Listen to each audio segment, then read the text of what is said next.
how many times have we heard the story of we bought this because it would save us time and money, and it would cut down on travel. It was a whole bunch of substitution narrative, right? That it's we really wish we could be there, right? But this will be the next best thing, right?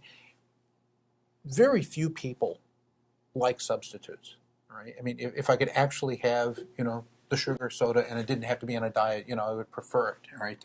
To have the the real thing. We don't look at these technologies as being the diet version of anything. We view them as they have a high set of virtue in a specific set of contexts. Let me show you what high-speed video conference or telepresence can do well.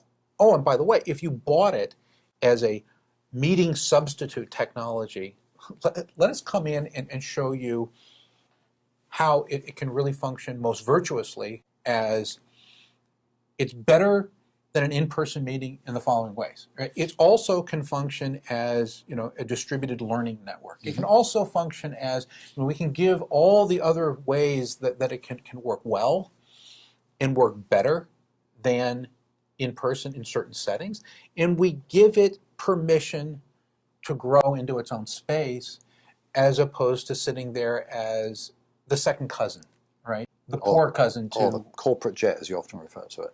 Yeah, I mean, they were sold as corporate jets. They were sold as, something for the elites to connect to each other.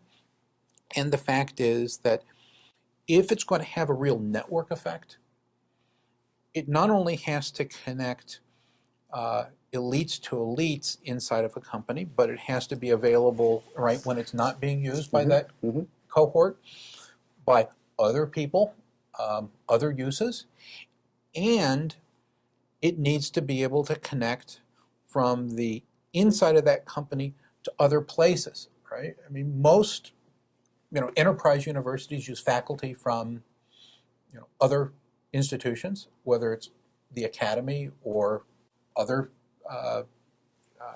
consultative firms. There's a wide variety of people that we studied when we were doing the rebranding for Unicon, right? And what the experience was going to be for the university exec ed world.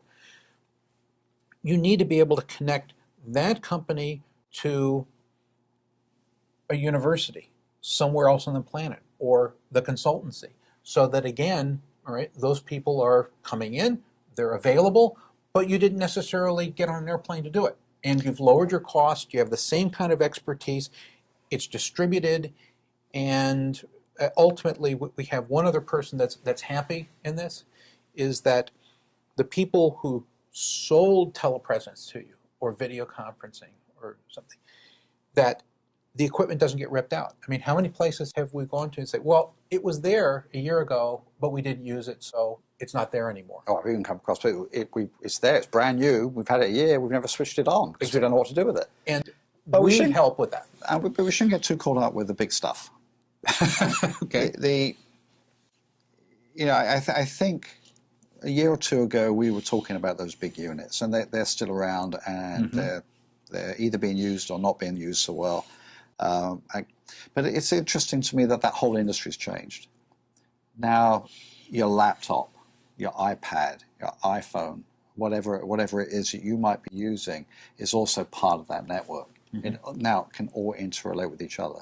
So there are some actually quite low-cost options that I'm not sure are being used well at the moment either, where you can have many different people have an intimate experience across distances, have a good relationship, have trust, developing that thing. And I think that's the other area that we can play with, is how we can either integrate and work with the big units, with the individual units, but with all those other modalities as well that we've been talking about, including things like virtual worlds. We haven't talked about virtual worlds. It's a fascinating area, and some organizations making really good use of them. Some people not really sure what they're about, but there are many, including the telephone, including actually doing what we're doing, being in the same room at the same time. So that, to me, I think is what we're about. Whether it's in the working space or the learning space or both spaces, it's bringing people who are distributed together using the most effective ways of making that happen in order to grow opportunity, grow people, grow the business, whatever it might be. And that, for me, that's what I think we're about.